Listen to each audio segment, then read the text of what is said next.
Olá! Eu tive uma conversa super produtiva sobre riscos cibernéticos com o Cláudio Macedo, um especialista nesse seguro. Foi muito bacana porque a gente falou sobre as coberturas do seguro, quem deve contratar e como é que faz na prática para cotar, contratar e até em caso de sinistro. Então eu quero te convidar para ouvir esse bate-papo e aprender mais sobre riscos cibernéticos. Segura essa!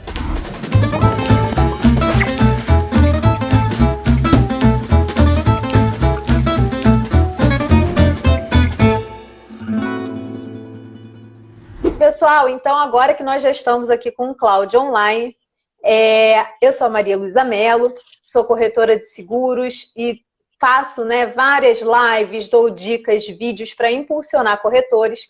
E eu convidei hoje o Cláudio para falar com a gente, porque ele é especializado em seguro cibernético. Ele estudou isso a fundo, vem atendendo várias empresas, então ele vai trazer aí uma verdadeira aula para a gente de seguro cibernético. Cláudio, conta um pouquinho da sua trajetória para a gente, para o pessoal te conhecer também.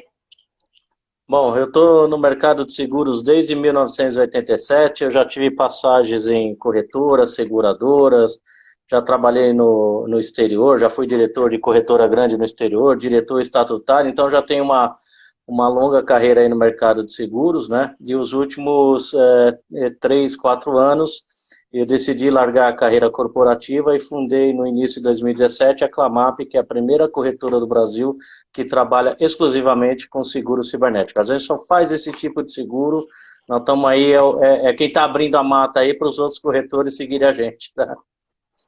Ai, que bacana! Não, essa experiência agrega muito pra gente, porque vocês imaginam, né? Quando a gente ainda estava começando a ouvir falar, ou até a maioria, né, nem ouvir falar nisso, o Cláudio já estava estudando a fundo. E, Cláudio, eu fiz uma pesquisa aqui com o pessoal no meu Instagram, né, durante o dia de ontem, de hoje. A gente tem aí meio a meio na quantidade de pessoas que conhece e que não conhece seguro de riscos cibernéticos. E a gente teve um percentual de 80% de pessoas que falaram que precisam estudar mais e entender o seguro para poder oferecer para os clientes que ainda não está preparado. Então, acho que essa nossa live vai ser muito instrutiva, né? Ok, vamos lá. Eu queria começar introduzindo para o pessoal uma noção básica, né, já que o seguro cibernético é tão novo. O seguro cibernético, ele a priori, uma apólice de responsabilidade civil, né, que vai lá indenizar terceiros que sofram danos por conta de seus atos cibernéticos, né, de atos de responsabilidade cibernética. Só que ele não vai se limitar a isso, né? Ele vai ter, além dessa cobertura principal, várias outras coberturas que vão indenizar não só terceiros, mas o próprio segurado em caso de situações como, por exemplo, lucros cessantes, né? Paralisou as atividades, parou de render. É uma série de coberturas que vão realmente amparar em relação aos riscos cibernéticos às empresas. E aí eu queria pedir para o Cláudio contar um pouquinho mais para a gente que coberturas são essas, como é que funcionam elas, né? Quais são as principais coberturas do Cyber Risks? Ok, vamos lá, Maria Luísa. É o seguinte, eu gosto muito de fazer analogia com o mundo tangível, porque o risco cibernético é intangível, né? O seguro cibernético ele é parecido com o automóvel no sentido que o seguro do automóvel você tem o danos ao casco, terceiros e tem assistência, né? O cyber tem o mesmo sentido, só que invertido na questão que a responsabilidade civil é a principal item. Você tem despesas próprias que são cobertas e você também tem as assistências. As principais coberturas, principalmente de responsabilidade civil, é pela vazamento de dados de pessoas, tá?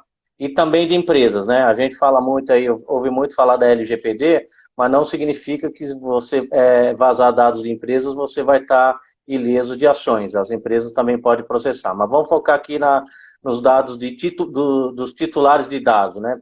Então, se houver um vazamento de dados, que não necessariamente via cibernético, um vazamento de dados pode também ocorrer de maneira física.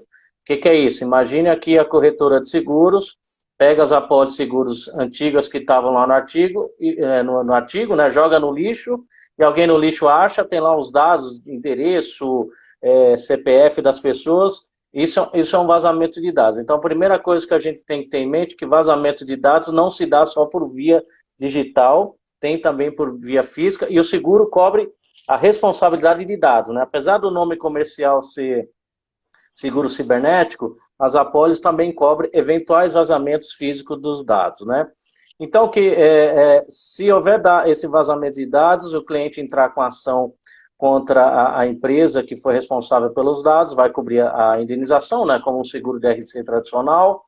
Você pode ter também a cobertura de responsabilidade civil de subcontratados, ou seja, o vazamento de dados não necessariamente ocorreu no segurado, pode ter ocorrido num terceiro, e nesse terceiro que tratava os dados dos clientes desse segurado, houve o vazamento, o seguro vai cobrir a responsabilidade do segurado e não do subcontratado. O que isso significa? Ah, vazou lá no terceiro, aí o Ministério Público, a autoridade vai para cima do segurado e dessa empresa que vazou os dados, o seguro vai cobrir a parte do segurado, a parte que cabe lá esse subcontratado é um problema dele. E ainda há o risco de a seguradora depois entrar de uma ação de regresso contra o vazamento de dados. Você tem também cobertura de danos morais, que algumas seguradoras deixam explícita um sublimite específico, mas a maioria delas está dentro da responsabilidade civil, e dependendo do setor que você opera, isso é bastante crítico, né? Como o nosso público aqui é corretora de seguros, ou a maioria deles é corretora de seguros, imagine uma corretora que trabalha com seguro-saúde e vazar dados de saúde de seus segurados, né? Você pode ter um problema de responsabilidade civil lá na frente, seguido de danos morais, né? Outra cobertura que também é importante, que tem a ver com a LGPD, é a questão da notificação. A LGPD vai obrigar que as empresas notifiquem os clientes, então as despesas vão estar cobertas. Então isso é para a responsabilidade civil. Para o próprio segurado, você tem pagamento de multas é uma cobertura que já está em todas as apólices, né? Você tem a cobertura de interrupção de negócio, de lucros cessantes, que você mencionou aqui, que é um problema grave, que dependendo do ataque cibernético, você pode ficar horas ou dias sem produzir. Você tem a cobertura de ransomware, né, que é o pagamento de resgate. Você tem a cobertura de imagem também, que é um ponto importante, que é você ter direito a contratar um especialista em gestão de crise para ajudar na imagem. Enfim, tem em média aí mais ou menos de 15 a 16 coberturas por seguradora, só que aí tem um detalhe, cada seguradora chama a cobertura de um jeito, né? Outro dia a gente fez um levantamento, tem 153 nomenclaturas diferentes. Nossa. Aí o que acontece? Então tem seguradora que chama aquilo de, por exemplo, danos morais, está lá? Tudo bem, danos morais para a gente que é do seguro, está claro o que é, mas tem cobertura que é a mesma coisa, só que está com nome diferente, ou às vezes naquela seguradora ela está dentro de outra cobertura, então tem que estudar muito para poder oferecer o seguro para não deixar o cliente na mão ou decepcionado na hora do sinistro. Então tem que estar muito atento. E o terceiro pilar é a parte da assistência, né? Assim como o automóvel tem guincho, etc., né? Aqui você pode usar a seguradora, inclusive como plano de resposta ao acidente, que ele vai ter um 0800, que vai ter uma série de profissionais credenciados para ajudar naquele momento de ataque cibernético. Nossa, muito bacana, né? E aí, é aquela coisa, né, Cláudio? Tem que ler condições gerais, não tem jeito. Às vezes a gente vê que o pessoal, né, tá ali atribulado na rotina do dia a dia, tem que emitir apólice, tem que fazer isso e aquilo, e aí não acaba achando aquele tempinho precioso de ler as condições gerais, mas para esse tipo de seguro tem que entender e ler as condições gerais para poder oferecer para o cliente, ainda mais com essa diversidade de nomes, né? Que é até uma questão de marketing, muitas vezes, de nomes dessas coberturas que vão variando de uma para outra, mas que às vezes um detalhezinho ali também pode variar, né? Na cobertura em si. Então é interessante a gente ler para a gente entender o que se encaixa melhor para cada cliente, né? E aí você falou aqui das coberturas como um todo, eu vou destacar dois pontos que eu acho bem relevantes, né? Que é a cobertura de vazamento de dados, que aí é o terceiro que está sendo impactado, né? Okay. E até a gente tem a Lei Geral de Proteção de Dados, que é a LGPD, que está vindo aí forte, era para ter já entrado, né? Mas aí com a quarentena e tudo mais, adiamos mais uma vez a implantação, mas é inevitável, ela vai vir forte, vai vir para todo mundo. E a outra cobertura que eu quero destacar é a cobertura de lucros cessantes mesmo, né? Que é o caso da paralisação das atividades. Quando o invasor ele entra no seu sistema e paralisa as suas atividades. E a gente teve 2 casos famosos recentemente, agora durante o período de quarentena, que aconteceram, né? Que foi o caso da Honda e o caso da Avon. Cada uma teve uma dessas situações, né? Eu queria que você contasse um pouquinho pra gente, Cláudio, o que aconteceu nesses casos e o impacto disso, né? Pra gente entender a aplicação prática. Como é que é na prática a invasão desses hackers, né? O que eles podem fazer de dano? Legal, vamos lá. Antes disso, deixa eu falar só um pouquinho sobre a LGPD. Independentemente de quando a LGPD for entrar em vigor, o Ministério Público já está indo para cima das empresas, tá? E até mesmo aplicando multas usando a LGPD. Então, quando você se deparar com um cliente dizendo, só vou pensar no seguro no ano que vem por causa da LGPD, tem que fazer esse alerta, porque os hackers não vão esperar a LGPD entrar em vigor para atacar a empresa, né? É um problema adiado, mas não está resolvido o seu problema, que os ataques continuam, né? O caso da Honda e da Avon, que pertence à Natura, aliás, teve a Natura e a Avon na sequência, né, que são do mesmo grupo, né? No caso da Avon Natura, a gente teve essa questão de vazamento de dados, vazaram 250 mil dados de clientes e 40 mil de dados de compra, né? Você tem o seguinte complicômetro: se uma parte desses clientes entrar com ação contra a empresa, você pode ter um volume muito grande de ações. Existe um estudo do Instituto Ponemon dos Estados Unidos, junto com a IBM, que é só buscar no Google, que a IBM Ponemon disponibiliza, ou quem quiser depois manda um e-mail para a gente manda sem problema nenhum, diz que o custo Brasil por dado vazado é de $69 por dado vazado. Ou seja, teoricamente, esse caso da Avon poderia ter causado um prejuízo para eles na casa de 17 milhões de dólares. Não é indenização, tá? Porque você fala em indenização, custo de defesa, contratar peritos, enfim, eles fazem um cálculo lá, levando em consideração tudo que você precisa fazer no ataque cibernético, e aí eles chegaram a esse número de $69, que é lá de julho do ano passado, deve estar saindo agora, se não atrasar por conta da Covid, o relatório atualizado desse ano. No ano anterior era 67, agora subiu para 69, não sei como é que vai ficar, seja por conta dos estudos, ou seja por conta da variação cambial, que mudou bastante. Mas, de qualquer maneira, é um valor alto. No caso da Honda, a gente também tem que pensar, tem gente que vai olhar o copo meio cheio, meio vazio, né? Tem gente que vai olhar para a Honda e vai falar, nossa, se a Honda foi atacada, imagine eu, né? Imagine a minha empresa que não investe o que eles investem, né? E tem gente que vai olhar e dizer, o hacker só ataca as Hondas e Naturas da vida e Avon. Não é isso. O hacker ataca todo mundo, é da padaria a Petrobras, todo mundo atacado todo dia. Aqui na minha corretora a gente tem os nossos controles internos e a gente sabe que eles dão tiro para todo lado. E o caso da Honda mostra uma situação interessante. Eles se pararam 11 fábricas por 2-3 dias. Imagine 2-3 dias de uma fábrica ou de uma empresa do tamanho da Honda, 11 fábricas paradas, o que teve de lucros cessantes.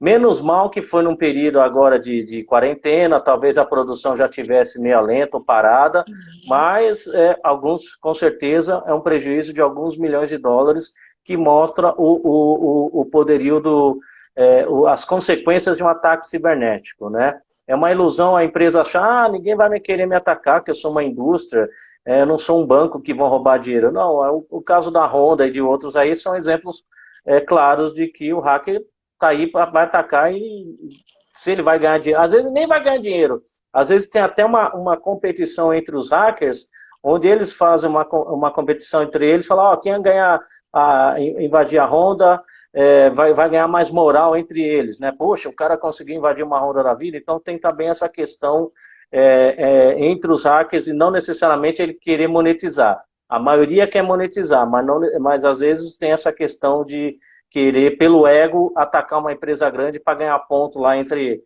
a turma, vamos dizer assim, né? Com certeza, isso é muito importante, porque assim, a gente sabe que existe um mundo paralelo ali rodando, né? Uma comunidade bem fechada entre os hackers, e os objetivos, né, são muitos. Pode ser um objetivo ideológico, por exemplo, né? Eles são contra aquela marca por algum motivo, pode ser um objetivo financeiro, e os ataques, eles acontecem em todas as esferas o tempo todo, né? Até recentemente, eu sofri pessoalmente uma tentativa de um golpe, que não foi um ataque cibernético, porque utilizou outro meio, mas uma tentativa de um golpe que, usando o meu Instagram, a pessoa chegou até o meu telefone, se passou por uma pessoa querendo hackear aí o meu WhatsApp para poder pedir dinheiro emprestado e estornar os meus amigos. E aí eu percebi que aquilo era estranho, que estavam pedindo um código que era do meu WhatsApp web, né, para poder acessar o meu WhatsApp, e percebendo isso, eu não dei esse código e eu evitei que acontecesse isso comigo, mas na minha pessoa física, né? Não foi nem na minha pessoa, não foi nem na minha empresa, foi na pessoa física. Então, assim, os ataques cibernéticos, eles vêm de diversas maneiras, né? Ele vai vir através de um e-mail que tem ali um spam, ele vai vir através de um link que você clicou, tinha uma frase bonitinha, um gatinho bonitinho na frente, mas no fundo tinha ali um programinha que rodou no seu computador e começou a acessar os seus dados, e aí a pessoa nem se ligou que está sofrendo, nem percebe que está sofrendo um ataque, só vai descobrir muito tempo depois, quando o computador começa a apresentar dificuldades, e quando a gente está falando de uma empresa, quando o pior acontece, né? Que o hacker realmente ou paralisa as atividades, ou pede um dinheiro em troca de liberar aquilo tudo, ou rouba mesmo os dados e divulga, vaza. E isso pode acontecer com empresas de vários tamanhos, né? A gente fala da Honda, da Avon, da Natura, a gente pensa tudo em uma escala muito grande, mas como você bem disse, isso não acontece só com as grandes empresas, pode acontecer com pequenas, médias empresas. No Brasil, a maioria das empresas não faz ainda o seguro cibernético, né?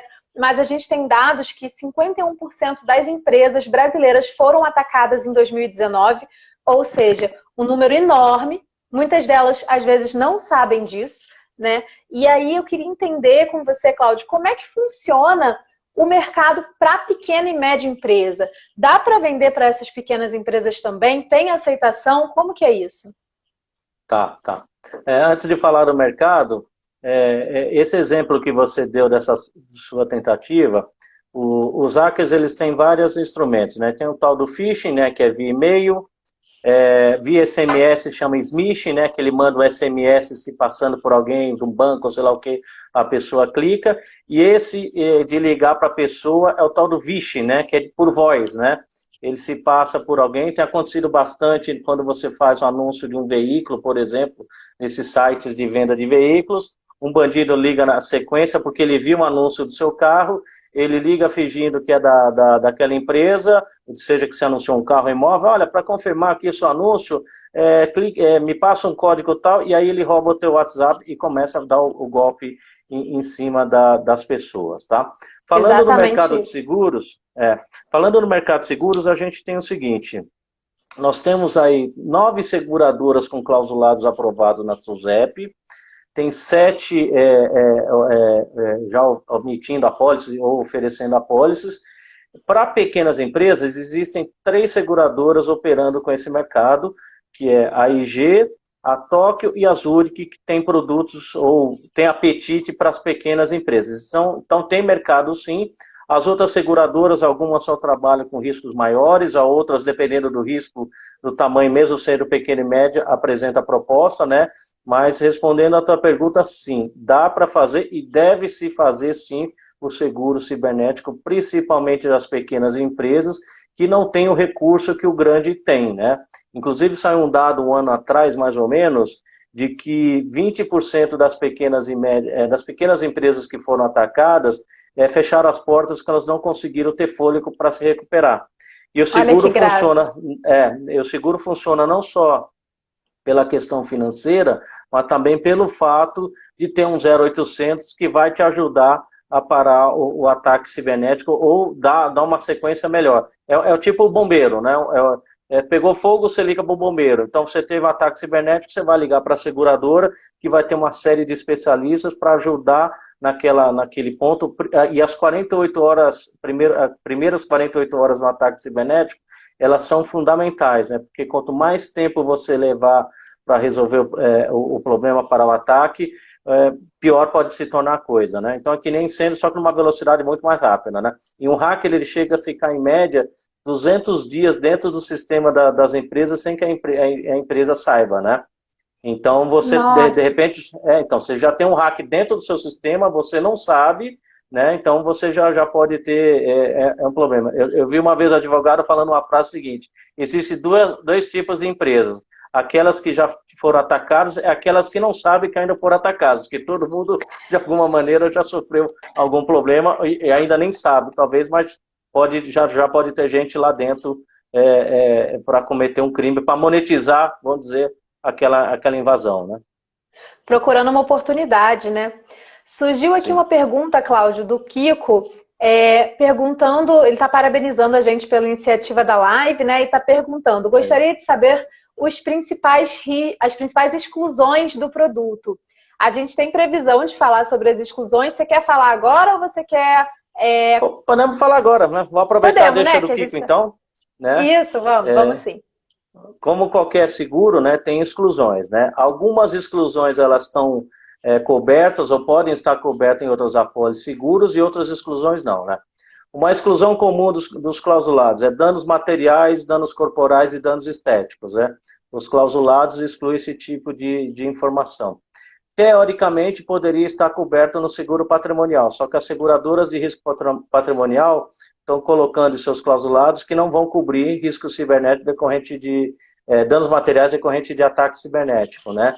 Um motivo, talvez porque é um risco novo, não estão sabendo mensurar, ou não estão sabendo qual é a possibilidade de um cliente, do hacker, causar um dano material, até mesmo um dano corporal.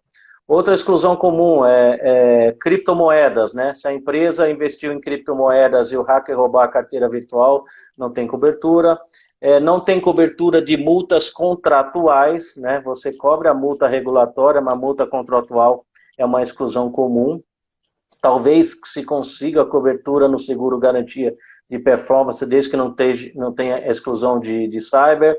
Outra exclusão comum ações contra a pessoa física dos gestores da empresa que teve os dados vazados. Então, meu dado vazou aqui, vamos dizer, no Instagram, eu processo Instagram na pessoa jurídica, mas também processo o diretor na pessoa física. Isso não é no cyber, tem que ser no D&O, aí tem que ver se o D&O da empresa cobre ou não ações decorrentes de ataque cibernético. Outra exclusão comum, que daí já é um problema, ao meu ver, para as pequenas e médias empresas, que é o uso de software piratas, né? Infelizmente, eu vi uma vez um dado da Microsoft, quase metade dos computadores do Brasil tem algum tipo de software pirata, né? E qual o problema do software pirata? Primeiro que ele não tem a atualização do fabricante, né? Então você nunca está atualizado, porque o fabricante, muitas vezes, eles atualizam o sistema, não só para melhorar alguma ferramenta, mas muitas vezes até porque eles descobriram alguma brecha, né? E tem que ir lá, atualiza para poder fechar a brecha, né? E outro motivo que aquele software pirata já pode ter sido criado já com segundas intenções, né? O software está funcionando normalmente, mas no fundo ele está ali atrás chupando informação, né? Tipo um chupa-crava, que nem um termo usado aí em outros seguros, né? Então ele pode estar chupando informações com sentido de depois dar um golpe, né? Enfim, tem outras exclusões, exclusões comuns de outros ramos, como por exemplo apagão, não está coberto, ou seja, se por conta do ataque cibernético, de um apagão houve um ataque cibernético, aí você vai ter que bater na porta da Light, na Enel, enfim. Mas eu diria que essas são as principais exclusões. Deixa eu ver que eu tenho uma listinha aqui, que eu tinha quase certeza que alguém ia perguntar isso. Deixa eu ver se a gente fica curioso. Dá uma olhadinha aí, ver se mas basicamente é isso, recall de produtos, né? Outra coisa que é importante, falha profissional, normalmente é uma exclusão também. Eu vou dar um exemplo vou dar um exemplo do nosso setor. Um hacker entra, apaga todas as apólices da corretora de seguro, apagou tudo. E aí até você conseguir recuperar na seguradora, olha, o seguro do carro do Cláudio vence na segunda-feira que vem, e nesse inteirinho eu não controlei, você não sabia, a seguradora só foi mandar a relação depois, aí dou o azar de ter um sinistro 2 dias depois do possível início de vigência, eu ligo na tua corretora e falo, ó, Maria Luísa, roubaram meu carro. Ih, Cláudio, eu não renovei, que me apagaram o seguro, me apagaram aqui minha base. O que vai acontecer? O segurado vai processar a corretora porque você cometeu uma falha profissional. Só que essa falha profissional foi decorrente de um ataque cibernético, né? Então, o que a corretora tem que ver? Tem que ver se o seguro é responsabilidade civil profissional da corretora cobre falha profissional decorrente de ataque cibernético, ou se a pólice de cyber da corretora cobre uma falha profissional nesse sentido. É claro que é uma situação, não é uma situação assim fácil de ocorrer, mas pode ocorrer esse tipo de situação, né? A lei de Murphy, né? Aliás, se ele apaga tudo, você até fala, poxa, você corre nas seguradoras, pega os relatórios. Mas e se o cara entra e apaga só algumas determinadas apólices? E aí, como é que faz? Eu lembrei de uma exclusão perdido, importante. Né? Você fica perdido. E tem uma outra exclusão que é importante saber. A fraude financeira. Inclusive, eu já tive amigos corretores que aconteceu isso. O hacker entra no sistema, manda boleto falso para o cliente, se passando pela corretora ou pela seguradora, o cliente vai lá e paga, achando que está pagando o boleto real e está pagando o boleto falso. Essa é uma exclusão comum dos clausulados, assim como entrar na conta bancária do cliente, né? Existe a opção de você fazer um seguro... Calma, não fica nervosa não, tá? Até caiu aqui. Até caiu. Falou em fraude, já caiu o sistema, já caiu o computador aí. Aí tem um plano B, que é fazer o seguro de fraude. Só que o seguro de fraude normalmente é só para empresas grandes, porque só tem duas seguradoras fazendo fraude no Brasil, e você tem que ter auditoria interna e auditoria externa, né? Mas então, essa também é uma exclusão. Já tem até seguradora que tem essa cobertura, às vezes elas oferecem, às vezes não. Depende do critério de subscrição dela. Pode ser que, por exemplo, apresentar para uma corretora de seguros o seguro cibernético e a seguradora estabelece uma verba ali que seja 50, 100 mil reais de verba, né? Claro. E assim, eu acho que é muito legal a gente entender que toda essa estrutura, né? Porque quando você tem a sua proteção de tecnologia, né, de firewall e todas as medidas de proteção necessárias, isso tudo diminui a sua chance de ter sinistro. E o que eu acho muito interessante no seguro cibernético é que, junto com o seguro, a seguradora ela vai fazer ali uma análise das suas proteções, dos seus sistemas protecionais, que vai te ajudar a identificar o que às vezes você precisa ter a mais. Então, quando você está respondendo o questionário, quando você está contratando o seu seguro, em paralelo, você está praticamente ganhando uma consultoria de graça de como que você vai melhorar a sua proteção. E isso é muito legal, porque, por exemplo, muita gente não tem essa noção de que por trás de um sistema pirata, né, um Windows pirata, né, um sistema operacional pirata, pode vir ali um vírus junto que vai estar ali roubando os seus dados. Muita gente não tem noção de que é preciso fazer backup dos dados, das informações, e é legal que você tenha isso em nuvem, alocado em outros locais, justamente para você não correr o risco de ter os seus dados totalmente roubados e você não ter para onde correr, aonde olhar, né? A gente tem até, no exemplo que o Cláudio deu, as seguradoras, onde a gente pode recorrer para ver lá as apólices, tudo direitinho. Mas e outras empresas, outros clientes nossos que não têm esse backup, que não estão intermediando coisas e que os dados são realmente deles? E aí começa a assumir uma coisa ou outra, né, de um cliente, as informações, e ele não fica sabendo, né? Então, eu acho que é muito interessante, quando você vai contratar o seguro cyber, você também atenta para esse tipo de informação. E no Brasil, apesar de a gente ter esse índice enorme, né, de ataques cibernéticos, de como o Cláudio falou, se você nunca foi atacado é porque, na verdade, você foi e não sabe, ou você ainda vai ser em breve, mas provavelmente já alguma coisa aconteceu ali, mesmo que não tenham achado nada de interessante para roubar dessa vez, não significa que não vão fazer em breve, né? Até porque a criatividade para dar golpes na internet, ela é cada vez maior e mais sofisticada. Mas, apesar de todos esses números, a quantidade de empresas que têm seguro de cyber no Brasil ainda é muito baixa, né? pouca gente tem esse seguro, em parte por causa da baixa conscientização, muita gente nem sabe que existe, ou se sabe que existe, não vê ainda a importância, porque ainda não entende a sua real aplicação, e muitas vezes até por medo. Eu vejo que tem muito corretor que tem medo de trabalhar com esse produto. Medo porque muitas vezes acha que não vai conseguir dominar, que vai ser complexo, que vai demorar muito, que vai tomar tempo, que não sabe nem por onde começar. Então, assim, eu queria que o Cláudio contasse um pouquinho pra gente como é que é na prática, né? Quero vender o seguro cyber ou sou cliente, quero contratar um seguro cyber. Vou começar contratando para minha corretora, depois que eu vou vender para os clientes, né? Que pode ser um bom primeiro passo. Como é que funciona? Como que é o questionário de risco? Ele é complexo, ele não é? Tem inspeção na empresa? A seguradora faz inspeção? Como que é a parte da cotação e implantação desse produto? Legal, vamos lá. Antes de falar de nuvem, né? Você comentou sobre nuvem. É importante que todos que estejam vindo aqui é o seguinte: armazenar na nuvem sem estar criptografado não resolve muito, porque as nuvens também são atacadas, tá? É como se você chegasse lá na porta do banco, você coloca a sua bolsa naqueles armários e não tranca. Você entra lá no banco para fazer a operação, volta lá, pode até ser que você encontre sua bolsa lá, mas você tem que trancar. Então, armazenar na nuvem sem estar criptografado é um problema. Então, primeiro paradigma é: botar na nuvem não significa que você está 100% seguro. Não está inseguro, mas também não vai estar seguro se você não criptografar os dados. Com relação ao processo de cotação, a gente tem no mercado, pelo menos aqui a gente usa, eu acho que o mercado deve estar assim também, nós temos 2 questionários. Um mais básico, com umas 20 e poucas perguntas, umas 2, 3 páginas, e um outro mais complexo, com 70 perguntas. Esse de 70 perguntas que a gente manda só quando já é uma empresa maior, uma empresa que já fatura alguns milhões ou até bilhões, a gente já usa um questionário mais complexo. Quando é uma empresa menor, ou a empresa só quer ter uma cotação estimativa para ideia de preço, a gente usa esse questionário menor, tá?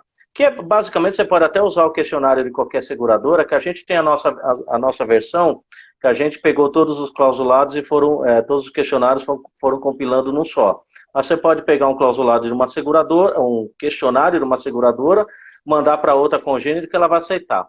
O que pode ocorrer, muitas vezes, a seguradora volta com a cotação, ela pode ser já uma cotação firme, que ela ficou satisfeita com as respostas daquele questionário, seja o básico ou mais completo, ou ela pode dizer o seguinte: olha, eu estou estimando que vai custar tanto, só que eu queria que você me respondesse mais 2 perguntas, 3 perguntas, 10 perguntas.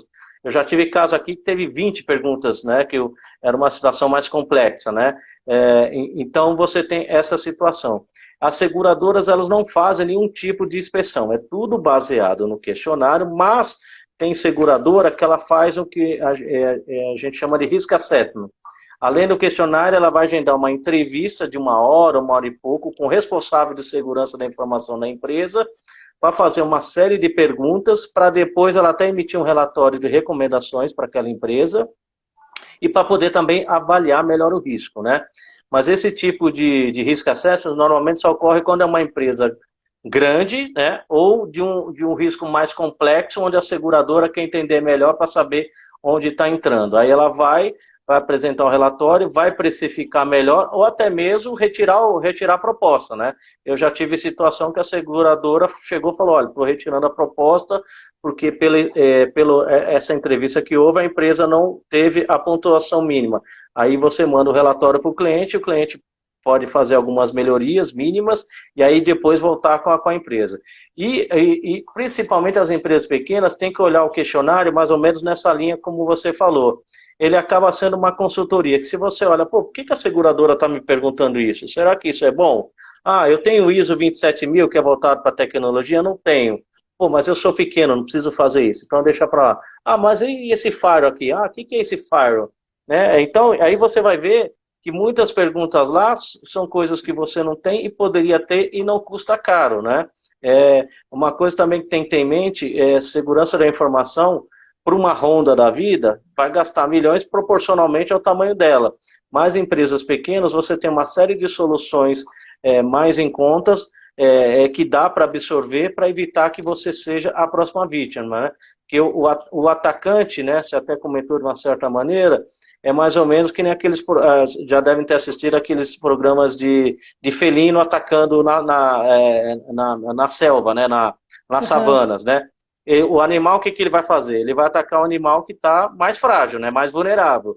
Ou é um filhote que é ingênuo, está distraído, ou é um idoso que está ali lento, ou animal que está ferido, ou aquele que está ali brisando, como diz meu filho aqui, né? Então, o que você tem que fazer você tem que colocar o máximo que você puder de soluções para que o animal desista de atacar você e vá para aquele outro, né? Porque é uma corrida, é uma guerra constante, né? Quanto mais fragilizado você tiver, maior a oportunidade do atacante conseguir êxito, né? Isso que você falou, Cláudia, é muito legal e até me deu uma ideia aqui, né? Muitos corretores muitas vezes vão oferecer esse seguro em pequenas e médias empresas e essas empresas não têm dentro delas um departamento de TI ou tem só alguém terceirizado ou só tem uma pessoa na TI. Então é legal muitas vezes até fazer parceria com empresas de TI que façam esse tipo de proteção, que instalem esse tipo de sistema protecional para justamente você oferecer o seguro e oferecer junto a proteção. E aí você vai fazendo uma parceria que um oferece e o outro também, né? Ao mesmo tempo que a empresa de TI fala, olha, além de fazer aqui a proteção, eu tenho esse colega que é um corretor que vai oferecer para você um seguro bacana, o contrário também pode acontecer, ou seja, eu estou aqui oferecendo seguro para você, se você não tem dentro de casa a estrutura para poder contratar todas as proteções que você precisa, vem também com essa empresa parceira, porque a gente fala muito de técnica de venda, de buscar formas de trazer o cliente para junto de si, e essas parcerias são bacanas, porque muitas vezes essa consciência, né, de que eu preciso de proteção, ela falta no cliente, e o cliente fica às vezes um pouco perdido e acha, não, esse seguro não é para mim porque é técnico demais. Aí se esbarra com aquele questionário e fala, essas perguntas não faço ideia de por onde começar a responder. Então vou deixar para lá que isso aí não é para o meu bico, isso aí não é para mim. E porque justamente ele vai estar muito frágil, porque se ele não tem nem alguém com quem se aconselhar, né, um profissional de tecnologia para apoiar ele ali, para responder aquele questionário, isso significa muitas vezes que ele está bem frágil mesmo na operação, e aí ele está mais suscetível ao ataque. É esse cliente que a gente tem que conscientizar mais para a contratação. E muitas vezes chegar através da TI da empresa, ou de uma TI terceirizada que presta serviço para essa empresa, é um caminho bacana, né? E outra coisa que pode surgir bastante de dúvida, que eu acho legal da gente falar, é da estipulação da importância segurada.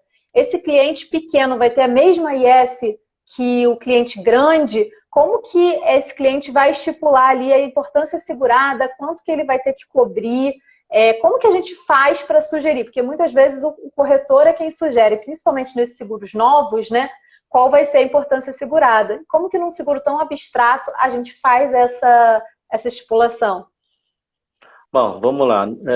Dando uma dica, façam parceria também com escritórios de advocacia que entendo da lei, da LGPD, que pode ajudar também nessa consultoria para ajudar as empresas, tá?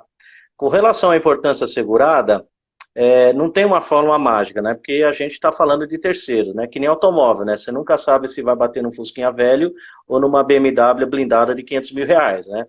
Então, quanto mais limite você contratar, menor a chance de apólice não ser suficiente. Mas o que você pode fazer? Bom, primeiro ponto, a maioria das seguradoras, o limite mínimo é de R$ 500 mil, tá? De limite LMG da apólice. Então já é um ponto de partida. Tem seguradora que faz menos? Dá para fazer até de R$ 100 mil, mas também R$ 100 mil só se você realmente for uma microempresa, né? O que você tem que pensar é o seguinte: se você tiver muitos dados na sua base e você fatura, vamos dizer, uma corretora que fatura 2 milhões, uma apólice de R$ 500 mil ou R$ 1 milhão vai depender, obviamente, do perfil, né, da sua carteira, né?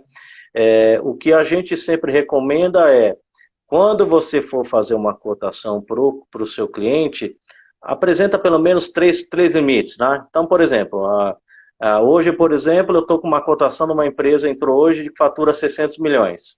Aí estou lá, cotando, vou cotar 5, 10, 15 milhões, 3 milhões.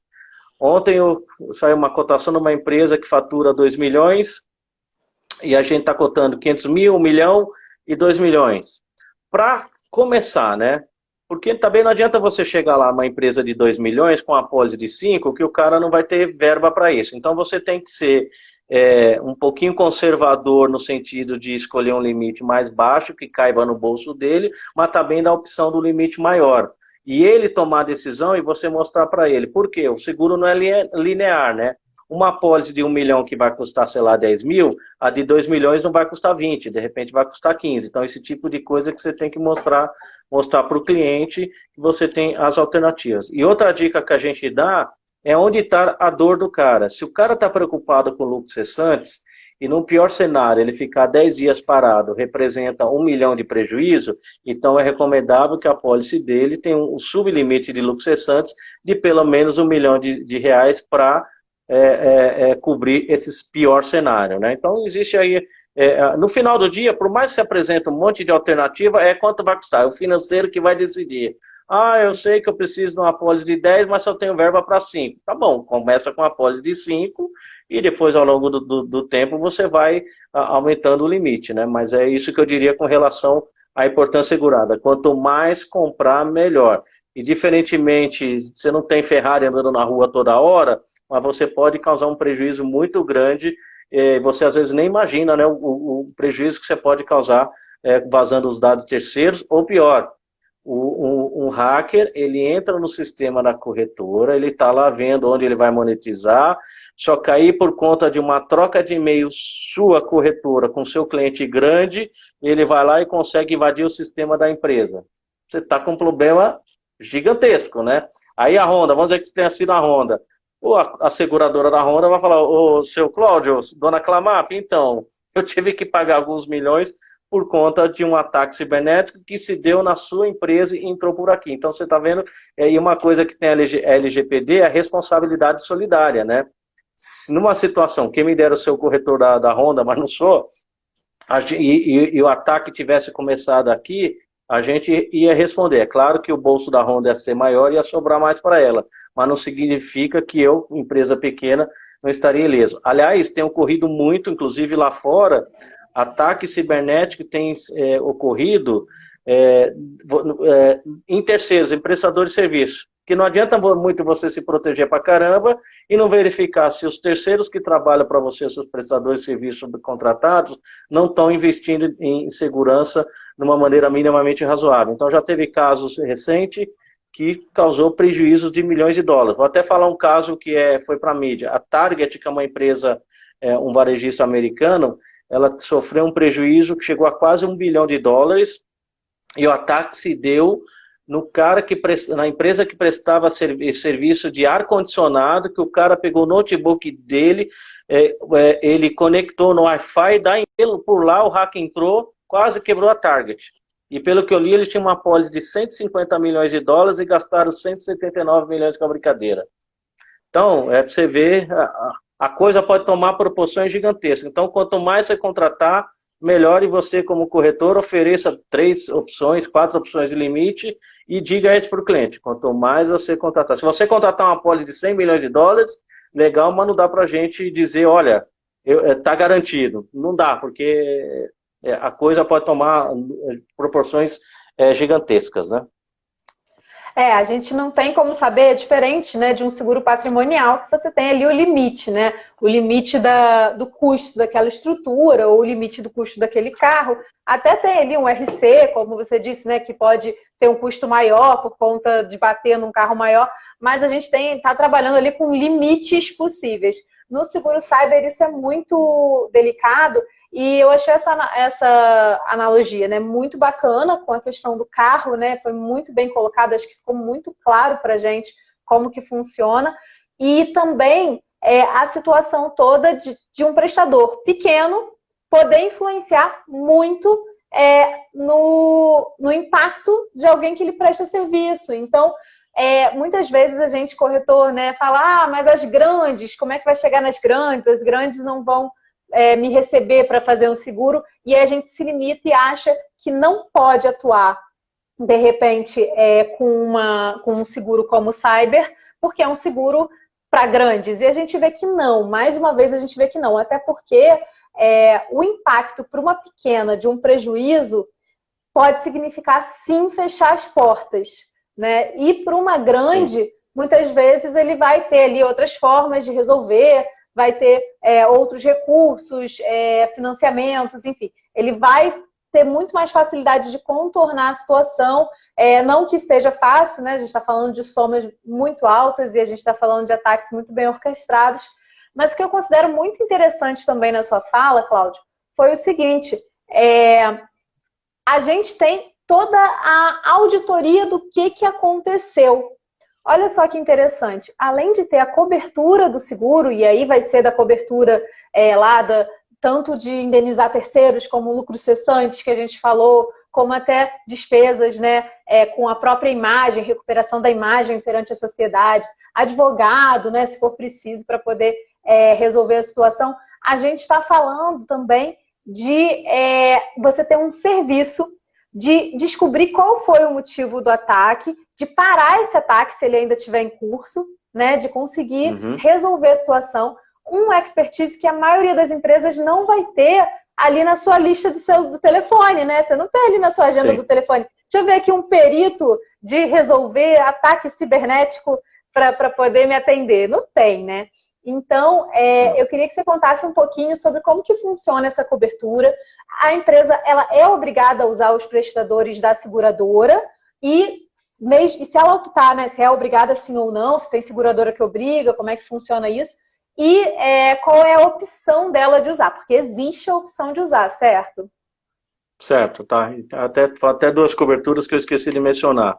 A despesa de investigação, que é chamar um perito forense para fazer um levantamento, para verificar o que houve, que uma coisa é parar o ataque, e depois, após o ataque, fazer a investigação para saber o que aconteceu. Como é que o hacker invadiu a empresa? Qual foi a vulnerabilidade? Quem tinha funcionário envolvido, não tinha funcionário envolvido? Ou foi um funcionário que clicou em alguma coisa sem querer e acabou abrindo o caminho? E o que o hacker fez, afinal? Ele copiou, alterou, ou ele deletou alguma coisa? E se ele deletou alguma coisa, tem a cobertura para recuperar, as despesas para recuperar ou tentar recuperar aquilo que eventualmente foi deletado pelo hacker. Então, perito forense é uma coisa cara, você não encontra na esquina, né? Você tem o pessoal de TI do bairro ali que te conserta ali o notebook, instala alguma coisinha, mas eles são zero para a segurança da informação. Eles só entendem de antivírus, pouquíssimos devem ter um domínio um pouco maior. As seguradoras, você tem a opção de usar o delas ou o seu, né? Não tem uma obrigatoriedade, aliás, acho que nem pode por lei eles obrigarem, mas a única coisa que você tem que tomar cuidado os honorários a serem reembolsados tem que estar em linha com o mercado, né? Então, vamos imaginar, você contratou um escritório de advocacia e o preço médio de um escritório especializado em direito digital, vamos dizer que é R$500 a hora, você aparece com um advogado que custa R$2.000 a hora. Você vai ter um problema que a seguradora vai dizer, não, eu não vou indenizar 2.000 horas, eu vou indenizar R$500 a hora, que é o preço. O ideal é, quando da contratação, você já verificar se o segurado tem algum subcontratado que ele já tenha lá, para dizer para a seguradora, seguradora, se eu sofrer um ataque cibernético, eu não vou usar o seu Relações Públicas, eu vou usar o meu. Ok, a seguradora vai dizer, ok, o meu honorário eu pago tanto para ver se está em linha, para você não ter que ir lá na frente receber só uma parte e ter que bancar o resto, porque a seguradora não honrou, ou não é que não honrou, né? Ela não vai pagar mais. É que nem a situação do carro, né? Você quer levar na concessionária e pode levar numa outra oficina que é tão boa quanto a concessionária, só que a concessionária cobra o triplo, o dobro, muitas vezes sem justificar, né? Então, é só esse cuidado que precisa se tomar na hora de usar o seu próprio prestador de serviço. Não, bacana, isso é muito importante, porque às vezes a gente tem, né, o advogado de confiança ou a mesma empresa de relações públicas que já faz o trabalho para essa empresa, e aí você tem a cobertura e aí você tem os limites, né? Isso é muito comum também em apólices RC como um todo, né? A apólice de responsabilidade civil profissional, por exemplo, existe o limite da cobertura ali do advogado, das custas jurídicas, né? Custas judiciais. A gente está com uma pergunta aqui, que é quais as seguradoras que fazem, quais são as 9 seguradoras que fazem o seguro cyber? Ok, papel e caneta na mão, então. Vou até falar por ordem de entrada no mercado, tá? A IG, a XL que virou AXA, a Zurich, a Generali, a Allianz, Chubb, Tóquio, a HDI e Shura. Aí a Liberty está com o clausulado pronto, ainda não vai entrar. Isso não significa que você vai ter 7 ou 9 cotações. Por quê? Como os outros seguros, tem seguradora que aceita todos os riscos, tem seguradora que não aceita risco, seja pelo faturamento, seja pelo tipo de atividade. Normalmente, dependendo do cliente, é 2, 3 cotações que você consegue, só quando é um cliente um pouquinho, não vou dizer nem de tamanho, né? Mas as seguradoras têm apetite, você pode ter às vezes 5, 6 cotações. O máximo que eu consegui foi 6, nunca cheguei a 7, que era que recentemente entrou a HDI e a Shura, mas por enquanto, eles só estão emitindo o programa mundial, eles ainda estão estudando para lançar para o mercado, mas o máximo que eu consegui foram 6 cotações, né? Você citou a Tóquio também antes, a Tóquio Marine que está atendendo pequenas, né? Sim, a Tóquio foi a 7ª que entrou no mercado. Sim. Pessoal, e aí eu tenho, o nosso tempo já tá, falta aí 5 minutinhos para o nosso tempo acabar, passou bem rápido. Já passou? Já. Antes da gente finalizar, eu queria fazer uma pergunta. Como que os seguros, a quarentena afetou os seguros cibernéticos? Assim, como que se comportou esse seguro durante a quarentena? Teve impacto? Teve 2 impactos, o negativo e o positivo. O negativo é que é o seguinte, lá nos Estados Unidos, onde 70% das apólices globais estão emitidas, né, o mercado casa de 6, 7 bilhões de dólares de prêmio, 70% mais ou menos das apólices lá, está tendo muito ataque cibernético. Então, o que aconteceu?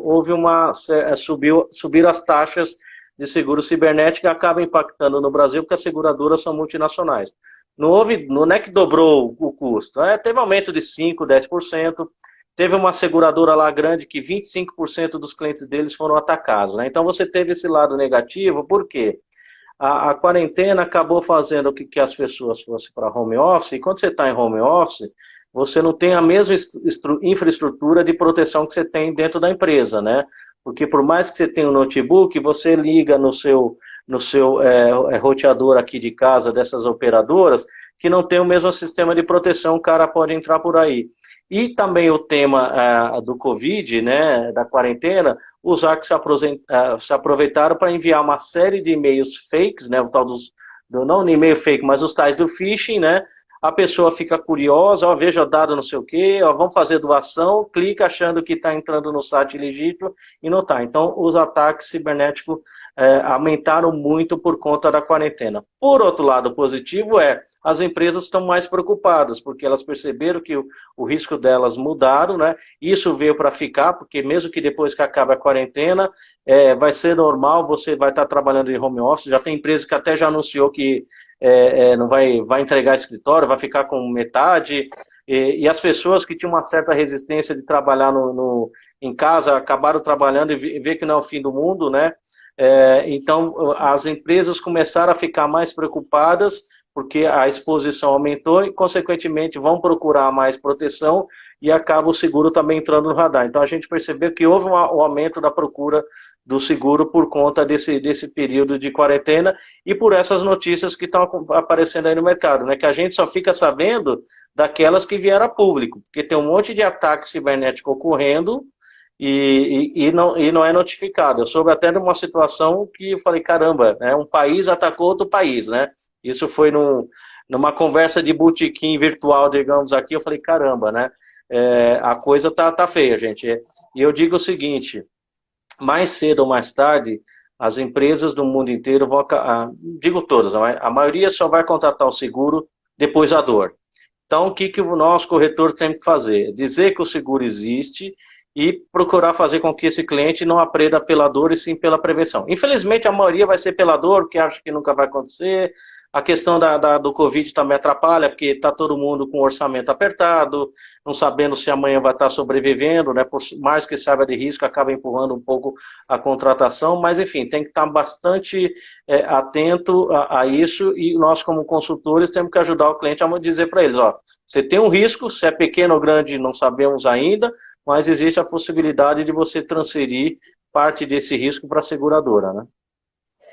Isso é extremamente importante, e a gente ter a consciência, Cláudio, justamente porque é uma coisa que eventualmente vai acontecer, né? A chance de acontecer com o cliente é muito grande, é a gente estudar. Não adianta a gente chegar e oferecer uma cobertura a quem, ou né, não dar uma consultoria correta, e aí a gente vai chegar na hora do sinistro e o cliente não vai ter a cobertura completa da forma que ele deveria ter, e ele vai ficar chateado, né, ressentido com o corretor, porque muitas vezes na hora de contratar ele quer pagar o mínimo possível, mas na hora de usar é natural que o cliente queira ter a cobertura. E o corretor que é consultor, ele serve muito como uma pessoa de confiança mesmo, né, para que a gente possa se balizar, que a gente possa falar, olha, o que você está me falando, a sua palavra, eu tomo como importante e levo em consideração. Então, o corretor que tem esse perfil de consultor